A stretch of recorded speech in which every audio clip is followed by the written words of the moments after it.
OBC সংরক্ষণ নিয়ে উত্তেজনা ছড়ালো পশ্চিমবঙ্গ বিধানসভায়। তৃণমূল বিজেপির মধ্যে সংঘাত। বিধানসভায় তৃণমূল এবং বিজেপির মধ্যে স্লোগান যুদ্ধ। Walkout BJP.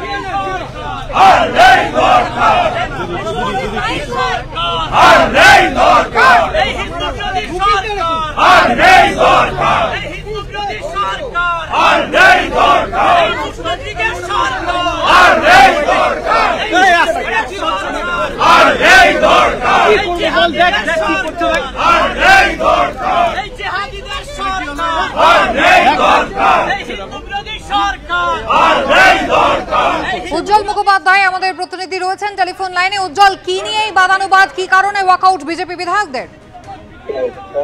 দেখো, আজকে মমতা বন্দ্যোপাধ্যায় তিনি বিধানসভায় ওবিসি নিয়ে যে জটিলতা তৈরি হয়েছে এবং জানিয়ে সুপ্রিম কোর্টে ইতিমধ্যেই মামলা চলছে সেই প্রসঙ্গটি উত্থাপন করে এবং এই ওবিসি সংরক্ষণ নিয়ে মামলার কারণে কি কি সমস্যায় সরকারকে পড়তে হয়েছে তারও তিনি বিস্তারিত ব্যাখ্যা দেন এবং একই সঙ্গে জানান যে এই ওবিসি সংরক্ষণের বিষয়ে রাজ্য সরকার অত্যন্ত তৎপর এবং রাজ্য সরকার ইতিমধ্যেই একটি সার্ভে করেছে। সার্ভে করে সমাজের পিছিয়ে পড়া অংশ, গরিব মানুষ, তাদেরকে চিহ্নিত করে একটি তালিকাও তারা প্রস্তুত করেছে এবং সেই তালিকা তারা সুপ্রিম কোর্টে যেভাবে নিয়ম আছে সেই নিয়ম অনুযায়ী সেটাকে প্রয়োগ করতে চায় এবং মুখ্যমন্ত্রী মমতা বন্দ্যোপাধ্যায় একদম তথ্যভিত্তিক ব্যাখ্যা করেন যে কোন কোন অংশকে তিনি সামনে আনতে চান এবং কাদেরকে এই তালিকার অন্তর্ভুক্ত করা হবে। এই ভাবনার কথা মুখ্যমন্ত্রী মমতা বন্দ্যোপাধ্যায় আজকে বিধানসভায় তুলে ধরেন।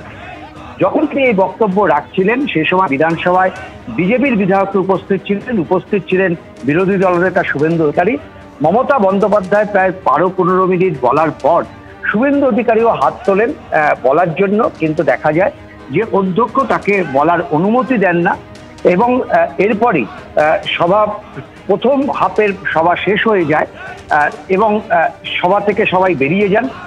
তখনও দেখা যায় কিন্তু বিজেপি বিধায়করা শুভেন্দু অধিকারীর নেতৃত্বে ফাঁকা বিধানসভার মধ্যে দাঁড়িয়ে তারা স্লোগান দিতে থাকেন। তারা মূলত এই অভিযোগ করছেন যে এই যে ওবিসির যে সংরক্ষণ তালিকা রাজ্য সরকার তৈরি করছে সেটা মূলত মুসলিম সম্প্রদায়ের মানুষকে খুশি করার জন্য তাদেরকেই বেশি পরিমাণে এই ওবিসি সংরক্ষণ তালিকায় জায়গা দেওয়া হয়েছে। এটা ভোটের দিকে তাকিয়ে রাজ্য সরকারের এই পদক্ষেপ, এমনটাই কিন্তু শুভেন্দু অধিকারীদের অভিযোগ। পরে তারা গেট পর্যন্ত বিক্ষোভ করেন এবং প্রশ্ন তোলেন যে যেহেতু মামলাটা সুপ্রিম কোর্টের বিচারাধীন বিষয়, সেই অবস্থায় কি করে একজন মুখ্যমন্ত্রী তিনি বিধানসভায় দাঁড়িয়ে এই নিয়ে বিবৃতি দেন। যদিও মুখ্যমন্ত্রী মমতা বন্দ্যোপাধ্যায় কিন্তু বারবার তার বক্তব্য পেশ করার সময় বলেছেন যে অনেক দল এই নিয়ে বিভ্রান্তি তৈরি করছে, বলা হচ্ছে জাতপাত দেখে নাকি এই তালিকা তৈরি করা হয়েছে, কিন্তু এর সঙ্গে জাতপাতের রাজনীতির কোনো সম্পর্ক নেই। গোটা তালিকাটাই তৈরি করা হয়েছে যারা পিছিয়ে পড়া অংশের মানুষ, যাদেরকে সমাজে কিছুটা সংরক্ষণ দিলে যারা কিছুটা উঠে আসতে পারবে, এগিয়ে আসতে পারবে, সেই ভাবনা থেকে এই তালিকা প্রস্তুত করা হয়েছে। যদিও বিরোধীদের পাল্টা অভিযোগ, এই পাল্টা অভিযোগে শেষ বেলায় সরগরম হয়ে ওঠে বিধানসভা। উজ্জ্বল, ধন্যবাদ। বিরোধী দলনেতা শুভেন্দু অধিকারী কি অভিযোগ তিনি করেছেন শুনুন। 180টা কমিউনিটিকে ওবিসি করেছে, 119টা মুসলমান। এ সরকার মুসলমানের সরকার, মুসলিম লীগের সরকার। এই সরকার মুখ্যমন্ত্রী যেভাবে হাইকোর্টকে মিথ্যা বলেছেন, কেস পেন্ডিং আছে, সুপ্রিম কোর্টে 15 জুলাই ডেট আছে, মিথ্যে স্টেটমেন্ট গুলো আমরা একটা কিছু বললে বলে সাবজুডিস। আজকে হাইকোর্ট সুপ্রিম কোর্ট পেন্ডিং থাকা অবস্থায় আগে থেকে নোটিশ না দিয়ে, কপি প্রত্যেকটা এমএলএ কে না দিয়ে অপোজিশনকে 2 মিনিট বলার সুযোগ দেয়নি। চোরের মতো চোর মমতা, চাকরি চোর মমতা, বালি চোর মমতা, গরু চোর মমতা, হিন্দু ওবিসিদের অধিকার চুরি করা মমতা বক্তব্য রেখেছে।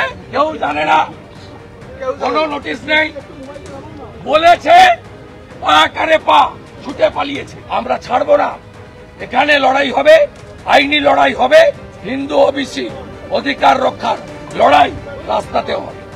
বিধানসভার বিশেষ অধিবেশনে কি কাটতে চলেছে ওবিসি সংক্রান্ত জট? ওবিসি নিয়ে রাজ্য সরকারের অবস্থান স্পষ্ট করেছেন মমতা বন্দ্যোপাধ্যায়। বিস্তারিত জানবো, আমাদের প্রতিনিধি আশাবুল হোসেন রয়েছেন টেলিফোন লাইনে। আশাবুল, মমতা বন্দ্যোপাধ্যায় কি জানিয়েছেন? দেখো, বিরোধীরা যে অভিযোগ তুলছে যে ধর্মের ভিত্তিতে ওবিসি সংরক্ষণ করা হয়েছে, বিরোধীদের এই অভিযোগকে পুরোপুরি নস্যাৎ করে দিয়েছেন মুখ্যমন্ত্রী। স্পষ্টভাবে তিনি জানিয়ে দিয়েছেন ওবিসি সংরক্ষণ কোনো ধর্মের ভিত্তিতে করা হয়নি। ওবিসি সংরক্ষণ করা হয়েছে আর্থিকভাবে যারা পিছিয়ে পড়েছেন সেই মাপকাঠিতে, এবং যারা খুব পিছিয়ে পড়া সম্প্রদায় তাদেরকে ক্যাটেগরি এ এই অন্তর্ভুক্ত করা হয়েছে, এবং যারা অপেক্ষাকৃত কম পিছিয়ে পড়ে রয়েছেন সেই সম্প্রদায়কে ওবিসি ক্যাটেগরি বিতে অন্তর্ভুক্ত করা হয়েছে। এবং ওবিসি এ ক্যাটাগরিতে 49টি সম্প্রদায়কে আনা হয়েছে, ওবিসি বি ক্যাটাগরিতে 91টি সম্প্রদায়কে আনা হয়েছে। মোট 140টি সম্প্রদায়কে নতুনভাবে 140টি সম্প্রদায়কে ওবিসি তালিকার অন্তর্ভুক্ত করা হয়েছে, যার মধ্যে 61টা হিন্দু সম্প্রদায়ের মানুষ রয়েছেন এবং 79টা রয়েছেন সংখ্যালঘু সম্প্রদায়ের মানুষ। এবং তার স্পষ্ট বক্তব্য, যা কিছু করা হয়েছে আর্থিকভাবে তারা পিছিয়ে রয়েছেন সেই মাপকাঠিতে। এবং তুমি জানো যে 2024 সালের 22শে মে কলকাতা হাইকোর্টের ডিভিশন বেঞ্চের রায়ের ভিত্তিতে যে ওবিসি যে সংরক্ষণ 2010-এর আগে যেটা 7% ছিল, কিন্তু 2010-এর পরে সেটা 17% করা হয়েছিল, সেই 10%কে বাদ দিয়ে 7%কে ওবিসি তালিকাভুক্ত করা হয়। এবং তারপর এটা সুপ্রিম কোর্টে মামলাটি যায়, বা এখনো সুপ্রিম কোর্টে মামলা চলছে। তবে হাইকোর্ট সেই সঙ্গে এটাও বলেছিল যে রাজ্যের যে অনগ্রসর কল্যাণ দপ্তর আছে তাদেরকে নতুন করে সমীক্ষা করতে হবে, এবং সমীক্ষার ভিত্তিতে আবার নতুন করে তালিকা তৈরি করতে হবে। আজকে মুখ্যমন্ত্রী জানিয়েছেন যে হাইকোর্ট এবং সুপ্রিম কোর্টের নির্দেশ মতোই তারা সমীক্ষা কাজ রাজ্য সরকার চালায় সবকিছু নিয়ম মেনে, এবং সেই সমীক্ষার ভিত্তিতে এখন অবধি 140টি সম্প্রদায়কে ওবিসি তালিকার অন্তর্ভুক্ত করা হয়েছে। এখনো 50টি সার্ভের কাজ চলছে।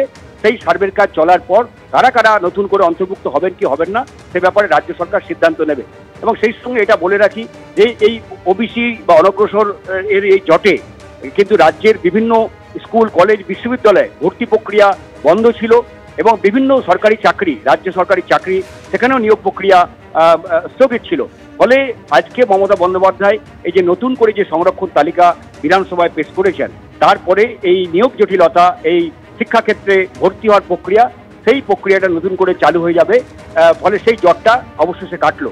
এবং যেটা বারবার তোমাকে বলছি যে মুখ্যমন্ত্রী স্পষ্টভাবে জানিয়েছেন যে সমীক্ষা, পর্যালোচনা সবকিছু কোনো ধর্মের ভিত্তিতে করা হয়নি। আর্থিক বিষয়টা হচ্ছে মাপকাঠি। আর্থিকভাবে যারা খুব পিছিয়ে পড়েছেন তাদের ওবিসি তালিকার এতে অন্তর্ভুক্ত করা হয়েছে, এবং আর্থিকভাবে অপেক্ষাকৃত কম পিছিয়ে যারা তারা ওবিসি তালিকার বিতে অন্তর্ভুক্ত হয়েছেন। এবং 50টি সার্ভের কাজ এখনো চলছে। 49টি সম্প্রদায়কে ক্যাটাগরি এতে অন্তর্ভুক্ত করা হয়েছে, 91টি কাস্টকে ক্যাটাগরি বিতে অন্তর্ভুক্ত করা হয়েছে। বর্তমানে রাজ্যে 140টা সম্প্রদায় এই ওবিসি তালিকার অন্তর্ভুক্ত হলো, এবং যার মধ্যে 61টা হিন্দু সম্প্রদায়ের মানুষ রয়েছেন এবং 79টি রয়েছেন সংখ্যালঘু। হিন্দু বাদ দিয়ে মুসলিম, জৈন, খ্রিস্টান, বৌদ্ধ এই যে সম্প্রদায় সংখ্যালঘুরা রয়েছেন তারা আছেন 79টি ক্যাটাগরি। আশাবুল, ধন্যবাদ।